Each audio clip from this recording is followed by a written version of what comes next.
Tout au long de sa vie, Jake a souffert de migraines, qui sont parfois devenues invalidantes. Cela faisait plus d'un an qu'il n'avait pas eu de migraine et il était reconnaissant pour chaque jour sans migraine.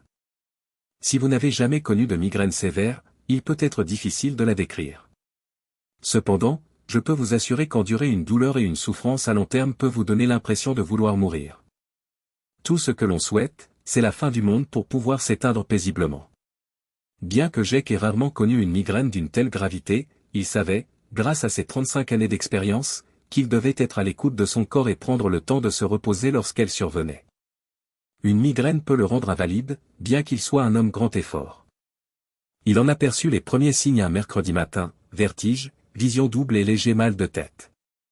Conscient qu'il ne pouvait pas prendre le risque de conduire, il a commandé un taxi pour le ramener chez lui.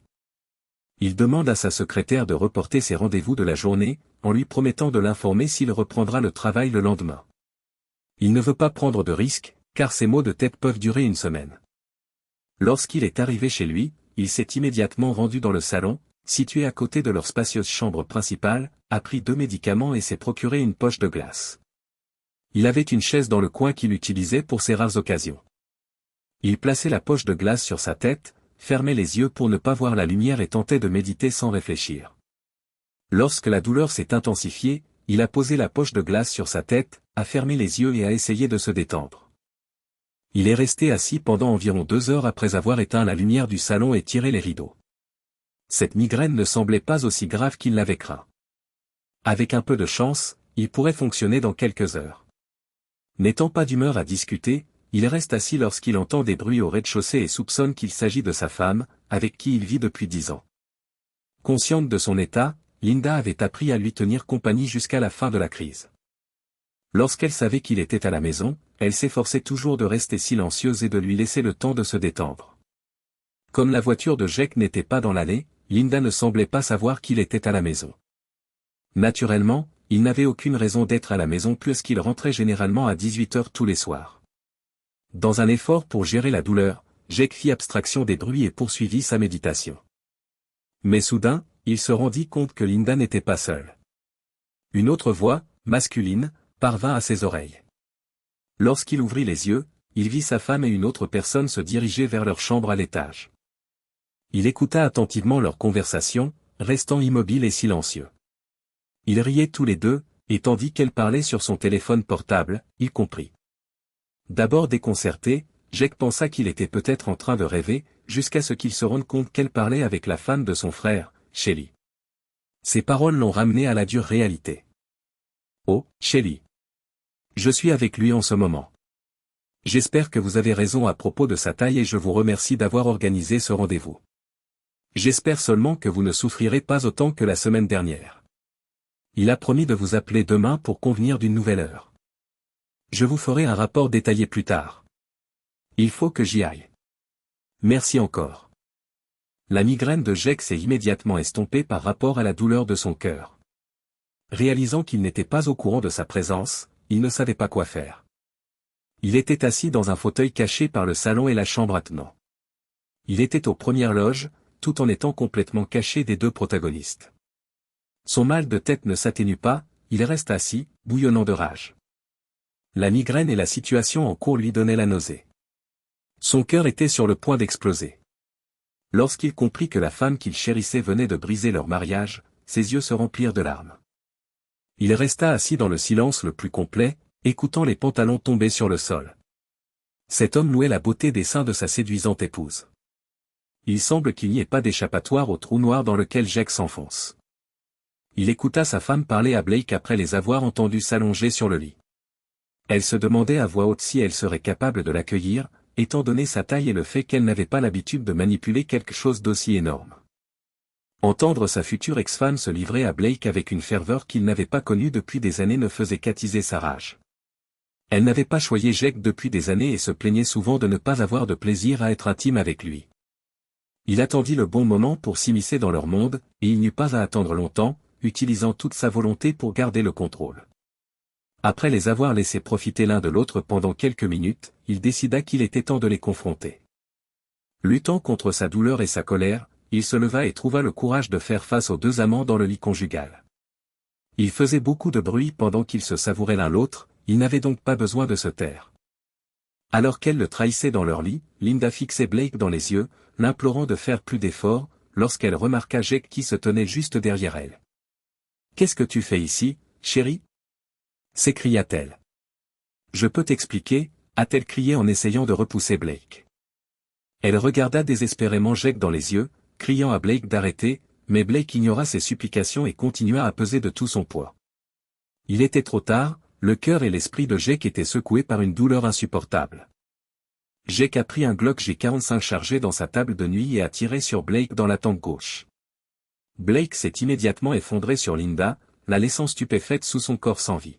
« Je t'aimais de tout mon cœur et tu as détruit tout ce que je chérissais, » dit Jake, les larmes aux yeux, en se tournant vers Linda.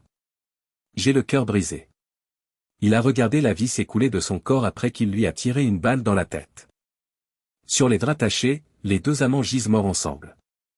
Jake décroche le téléphone et appelle son frère Robbie. Sa voix était étrangement calme pour quelqu'un qui venait de commettre un meurtre. « Eh, mon frère » répond Robbie. « Comment ça se passe ?» Jake lui répond, « Écoute bien, Robbie. Je crois que Blake est le nouveau professeur de tennis et je viens de surprendre Linda au lit avec lui.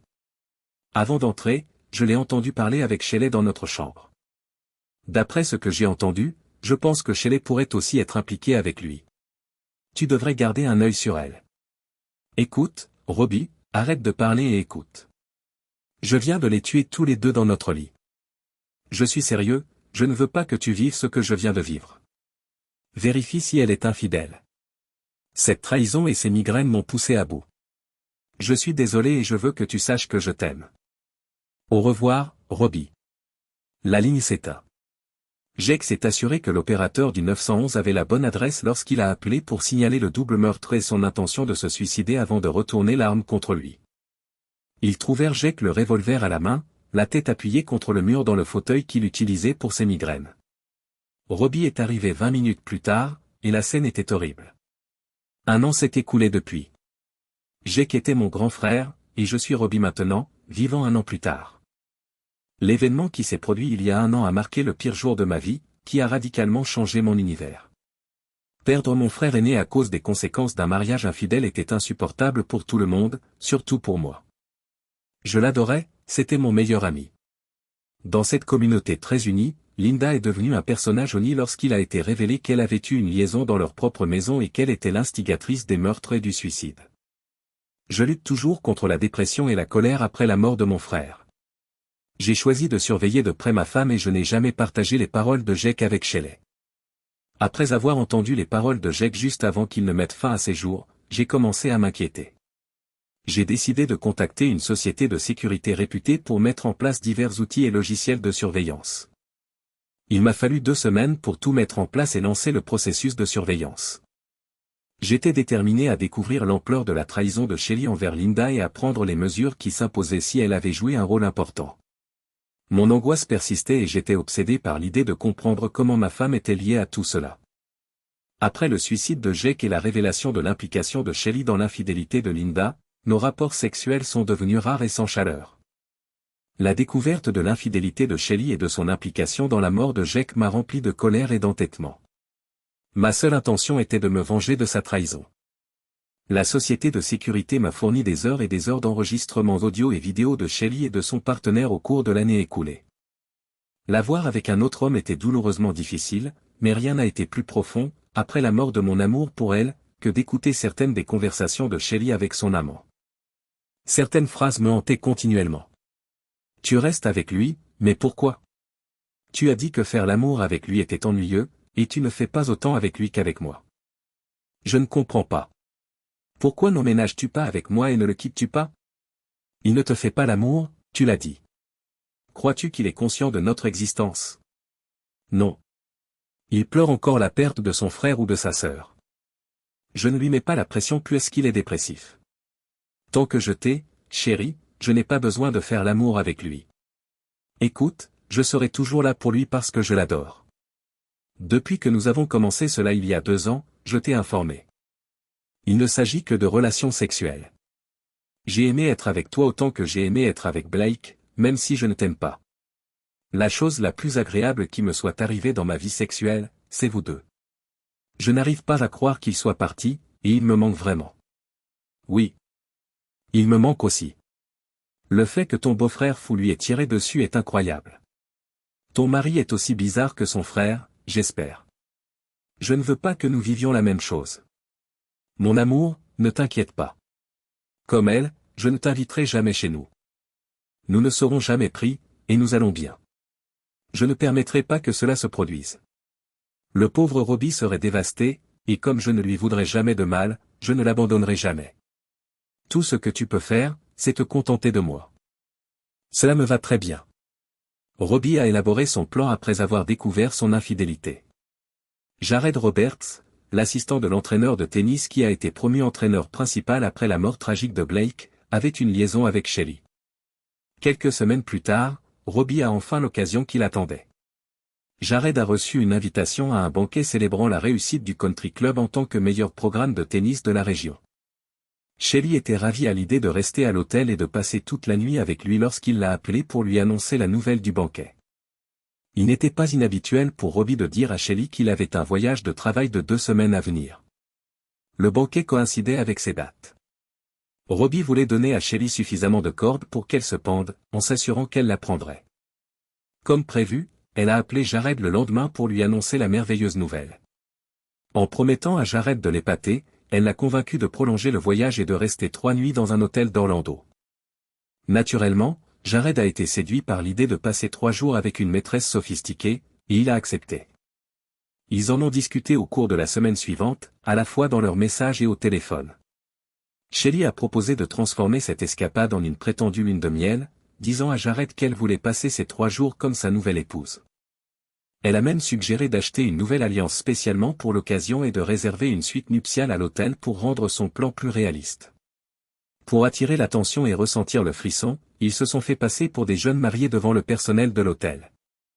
Elle a même exprimé son désir que ce soit vrai et que Jared soit son mari.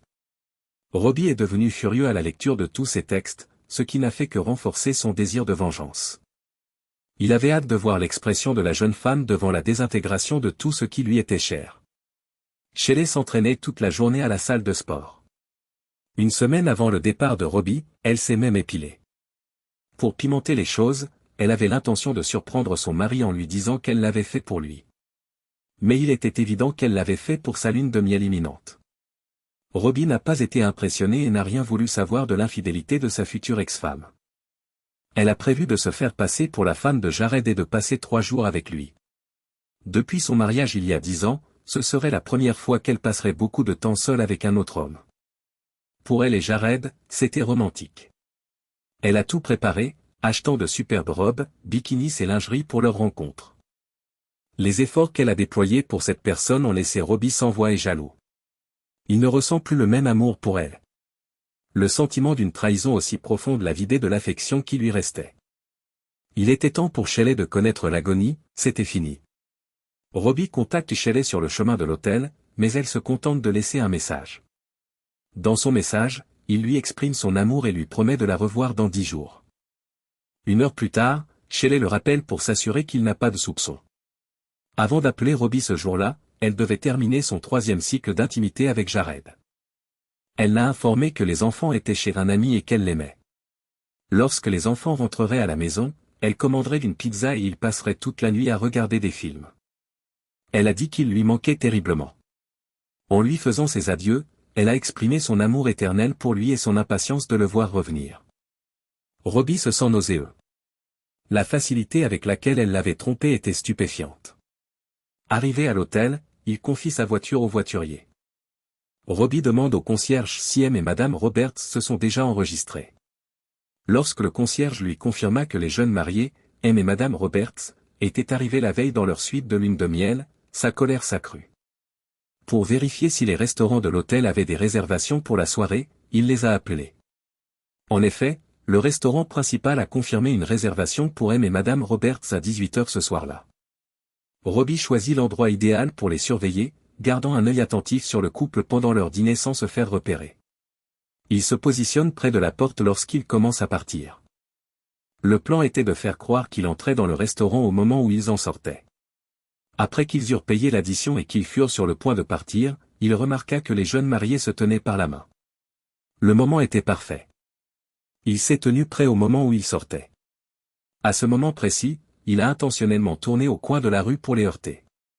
Tout le monde s'est retourné pour voir Robbie heurter le partenaire de Shelley, le renversant presque. Ils trébuchèrent tous les deux et retrouvèrent leur équilibre en titubant légèrement. Robbie sourit, recula d'un pas et s'adressa à lui. « Oh, je suis vraiment désolé. Pardonnez-moi, s'il vous plaît. » Il aperçut alors Shelley et resta bouche bée, feignant le choc et la surprise. Shelley souhaitait pouvoir s'échapper et se cacher alors qu'elle se tenait là, dans sa tenue sulfureuse. Son pire cauchemar venait de se réaliser. Elle fut tellement surprise qu'elle se figea, les yeux écarquillés. « Elle est prise. »« Vous ? Shelley ? Pourquoi es-tu ici ?» demanda Robbie d'un air incrédule. Il fallut quelques instants à Jared pour comprendre ce qui se passait et qui était Robbie. Robbie recula et jeta à sa femme un regard effaré. Il fut stupéfait par son apparence. Elle était coiffée et maquillée de façon clinquante, portait une robe très courte au décolleté profond et sans soutien-gorge, des bas en nylon et des escarpins CFM. Il se dit, elle devrait s'habiller comme ça pour moi, s'il vous plaît. Shelley, c'est un bel ensemble. Tu es plus séduisante que je ne l'ai jamais été. Et qui est-ce ? Je ne comprends pas, Shelley. Réalisant qu'elle était observée, Shelley essaya de trouver quelque chose à dire, mais resta là, bouche bée. Robbie, qu'est-ce que tu fais ici ? Réussit-elle enfin, essayant de rassembler ses idées. Tu es censé être à Jacksonville, dit-elle. Les choses ne se sont pas passées comme prévu. Vous connaissez la nature de mon travail. Mais qu'est-ce qui se passe ici ? Vous êtes avec ce type et vous portez une robe magnifique comme une maîtresse. Discutons dans le hall d'entrée. Robbie lui saisit le bras et, presque en criant, la guida vers le hall d'entrée. Là, il reprit la parole. Tu as déjà dit que tu resterais à la maison avec les enfants. Avec qui as-tu rendez-vous et pourquoi es-tu ici ? Ce n'est pas ce que tu crois, Robbie. Je n'y crois pas. Je n'y crois pas, répète-t-il en regardant sa main, puis ses yeux, la voix bouleversée. Tes alliances ont disparu. Ouah, tu m'as été infidèle ? Shelley jeta un coup d'œil à son doigt, où un petit anneau d'or que son amant lui avait offert pour leur week-end de lune de miel fictif avait remplacé sa grosse bague en diamant. Elle avait l'envie de courir et de se cacher, mais ne trouvait nulle part où aller. Je t'adore, Robbie. Cela n'a aucun sens. Qu'est-ce qui est insignifiant, répondit-il. Que tu ne portes pas ton alliance ? Tu portes une autre bague en or, mais pourquoi ? Regarde ta tenue. Je ne t'ai jamais vu t'habiller ainsi pour moi. Tu as quitté la ville avec un gars sans ton alliance et à la place tu en portes une nouvelle en or. Pour lui, tu m'abandonnes ? C'est ça ? Même si tu prétends que ce n'est pas ce que je crois, il semble qu'il se passe quelque chose ici. Il continua d'insister, savourant chaque instant de sa confusion. D'une voix ferme, Robbie se tourne vers le joueur de tennis. Pourquoi ne pas me dire ce qui se passe ici ? Shelley le fixa avec terreur, incertaine de ce que Jared allait dire.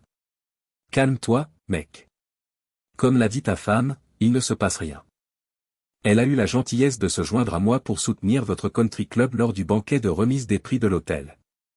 Elle me donne juste un coup de main. Mec, tout va bien. Robbie sourit largement, luttant contre l'envie de se moquer de cet imbécile. Oh, je vois. Elle est juste là pour t'accompagner à la cérémonie et elle est gentille. J'ai une question à vous poser, vous logez dans la même chambre à l'hôtel ? Je veux inspecter les deux chambres avant de partir, alors ne mentez pas. Aucun d'entre eux n'a parlé en regardant le sol. Shelley fut la première à parler. Je t'adore, mon amour. Je t'en prie, ne te mets pas en colère. Personne n'aurait pu le savoir car cela ne devait durer que quelques jours. Tu as passé quelques jours ici avec lui, à partager une chambre, à faire l'amour et à ne porter qu'un nouveau bracelet en or au lieu de mes alliances. Mon Dieu, mon Dieu. Tu te fais passer pour son épouse ? Avez-vous prévu une lune de miel ? Robbie refuse de reculer, faisant semblant d'être choqué, tout en connaissant déjà la réponse. Chérie, ce n'est pas ce que tu crois, tenta-t-elle de justifier son infidélité. La colère monte et Robbie hurle, réponds à cette foutue question. Tu ferais mieux de commencer à parler pour que je n'ai pas à aller à la réception pour obtenir les réponses. Allez-vous partager une chambre ? Réponds-moi. Oui, répond elle, les yeux pleins de larmes. Vous allez faire l'amour? Et n'oubliez pas que je ne suis pas un imbécile. Shelley se mit à pleurer. C'est la question clé, est-ce que tu te fais passer pour son épouse? Ce n'est pas ce que tu penses, bébé, a-t-elle plaidé. Réponds à cette fichue question. En tant que mademoiselle Roger et monsieur Roger, avez-vous réservé dans cet hôtel? Oui, répond-elle d'une voix mal à l'aise et chagrine. D'accord, je comprends, dit Robbie à voix basse. Je vous laisse seul, vous et votre nouveau mari. Je rentre chez moi et j'appellerai un avocat demain à la première heure. Shelley, c'est fini. Tu as sacrifié notre mariage, notre vie commune et mon affection pour une brève liaison avec ce crétin de joueur de tennis. Non. Non. S'il te plaît, bébé, tu ne réalises pas à quel point je t'adore. Le divorce n'est pas ce que je souhaite. Je ne peux pas te laisser partir puisque tu es mon épouse. S'il te plaît, fais un effort pour comprendre. Je ne suis pas amoureuse de lui. C'était simplement un besoin. S'il vous plaît, soyez compréhensif, a-t-elle imploré. Non, je ne comprends pas. D'accord, je vous donne une dernière chance de me donner du sens. Expliquez-moi pourquoi je devrais supporter que ma femme ait une liaison et prétende être sa femme. J'en avais besoin, et ça n'allait durer que quelques jours. Ce ne sont que des relations sexuelles. Je ne suis pas amoureuse de lui. Tout ce que j'adore, c'est toi. C'est tout ce qu'il y a à faire? Alors, tu veux que je te laisse coucher avec un autre homme pendant quelques jours, juste pour le plaisir? Shelley pleurait maintenant de façon hystérique dans ses mains. Elle était consciente de ses actes et savait qu'elle n'avait aucune justification. Elle l'a désespérément supplié de voir qu'elle se sentait obligée de faire l'amour avec quelqu'un d'autre. Je suis tellement désolé, Robbie. J'ai été stupide. Je n'ai pas réfléchi. Je te chéris. C'était juste pour le sexe. Je sais que ça a l'air horrible, mais on peut surmonter ça. Silence, intervient le joueur de tennis, irrité et en colère, en haussant le ton. Mec. Prends un peu de recul. Tu vois à quel point elle est bouleversée, n'est-ce pas? Robbie se retourne brusquement pour lancer un regard à Jared. Dégage de ma vue, connard, et arrête de parler. Ne me dérange pas, ni moi, ni ma femme sincère. Tu as déjà ruiné notre mariage. Pour aujourd'hui, ça ne suffit pas? Garrett répondit en se levant, posant une main sur l'épaule de Shelley. Je serai dans notre chambre, bébé. Monte quand tu auras fini. Le rejetant catégoriquement, elle lui arracha violemment la main. Robbie s'esclaffe. Il savourait le moment où elle décidait soudain qu'elle ne voulait pas être avec son soupirant. S'il te plaît, ne sois pas si impoli avec ton nouveau mari, sanglote Shelley tandis que Robbie continue de se moquer d'elle. Je suis en train de détruire votre lune de miel, je suppose. Je suppose que je détruis votre lune de miel. Nous comprenons tous les deux que tu ne veux plus être avec moi, et tu le désires. Tu ne m'aimes pas, et nous le savons tous les deux. Sinon, tu ne m'aurais pas trahi et tu ne m'aurais pas traité de façon aussi irrespectueuse. Ils sont restés seuls après le départ de Jared. S'il te plaît, reste avec moi, supplie-t-elle, les yeux suppliants. Dis-moi, pendant quelques minutes, depuis combien de temps tu sors avec lui? Prétendant que c'était la première fois qu'ils étaient ensemble, elle a menti une fois de plus. La facilité avec laquelle elle pouvait le tromper le stupéfia. Avez-vous déjà parlé de moi de manière irrespectueuse lorsque vous étiez avec lui, Shelley? Me critiquer ou me dénigrer, peut-être? Non, mon chéri, a-t-elle encore menti? Je ne ferai jamais cela. Tu as mon amour éternel. Tu es tout pour moi. Tu dois me faire confiance. Partons d'ici, rentrons à la maison et passons du temps ensemble. Robbie sort son téléphone et éteint l'enregistrement audio. Puis il lance une playlist des discussions enregistrées au cours des 6 derniers mois. Pour commencer, je sais que tu m'as été infidèle ces 2 dernières années. Deuxièmement, pourriez-vous m'expliquer cela? C'était un son distinct et puissant.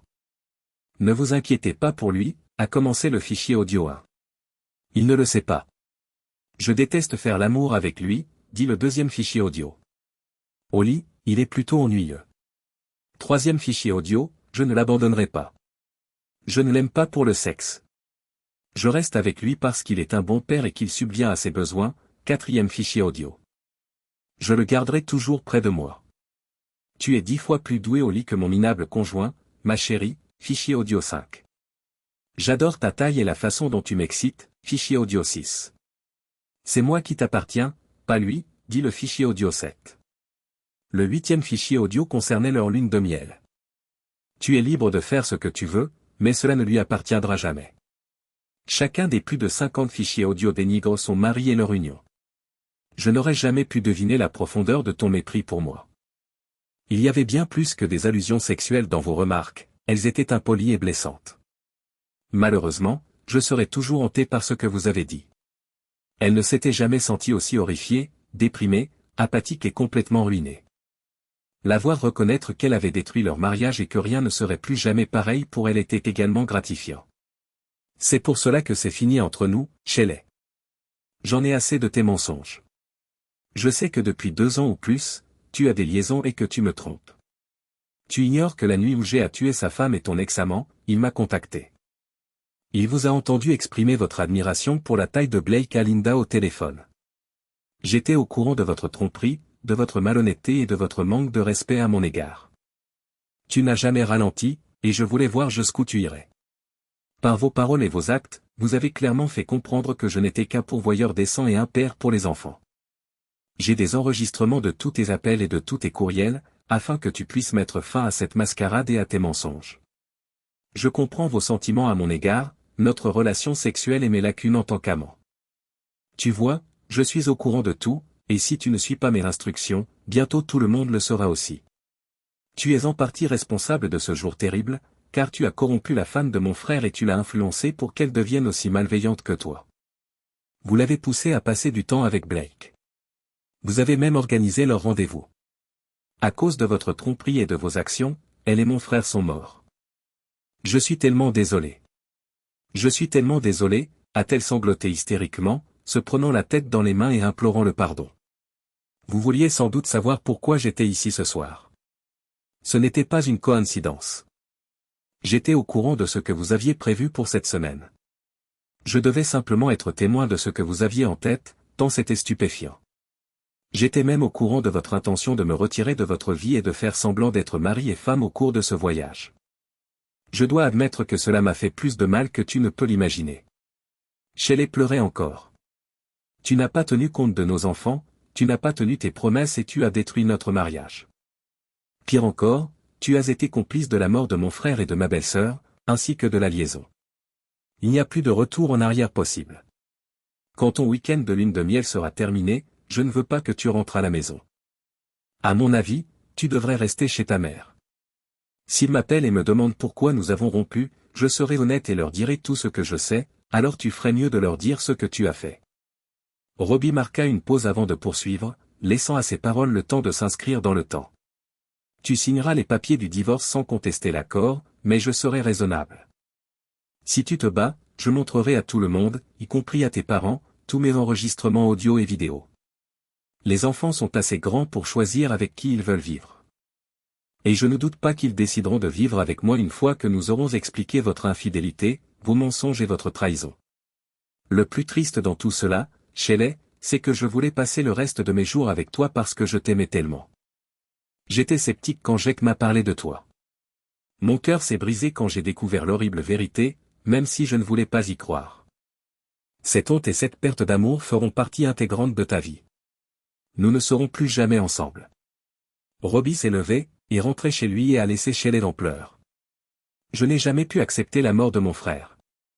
Me venger de ma femme ne m'a pas apporté la paix. 5 ans plus tard, je me suis lié d'amitié avec une femme rencontrée dans un café. Je n'ai plus jamais pu faire confiance à une femme et je ne me suis donc jamais remarié. Nous sommes restés amis après être sortis ensemble pendant quelques années. Après le divorce, Shelley a fait une dépression nerveuse et a passé 1 an à l'hôpital. En raison de la trahison de sa famille et de son implication présumée dans la mort de Jake et de Linda, elle n'a jamais été la bienvenue en ville. Elle n'a jamais revu les enfants après en avoir perdu la garde.